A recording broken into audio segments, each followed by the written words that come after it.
Cette affiche raconte comment l'Iran s'est servi du détroit d'Ormuz comme d'un objet de négociation. On vous explique. Ce 14 juin, les Américains et les Iraniens sont parvenus à un accord, la réouverture du détroit d'Ormuz contre la fin de l'intervention israélienne au Liban. Depuis le début du conflit, le détroit d'Ormuz, c'est le levier principal stratégique de l'Iran. Pour le comprendre, on vous propose de regarder cette affiche, placardée sur les murs de Téhéran par le pouvoir le 26 mars dernier. Après la mort du commandant de la marine iranienne Ali Reza Tangsiri lors d'un bombardement israélo-américain, le régime déploie cette affiche. On y voit Tangsiri aux côtés de Raïs Ali Delvari, figure emblématique de la résistance iranienne.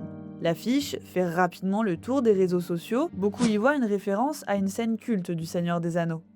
Les deux hommes y apparaissent comme des géants gardant un passage, une image qui rappelle les statues monumentales qui marquent l'entrée du Gondor dans les films de Peter Jackson. Dans l'univers du Seigneur des Anneaux, ces statues signalent à tous les voyageurs qu'ils pénètrent sur un territoire protégé. Et sur cette affiche, le signal est similaire.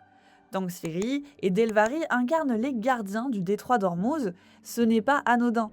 Le détroit d'Ormuz, c'est l'un des points de passage les plus stratégiques du monde. Près d'un quart du trafic pétrolier mondial y transite. En mettant en scène donc ces deux figures comme des protecteurs du détroit, l'Iran rappelle qu'il contrôle l'une des artères les plus importantes de l'économie mondiale. Et pour aller plus loin, retrouvez notre épisode de 10 minutes consacré à l'analyse de cette affiche. Il est disponible sur YouTube et arte.tv.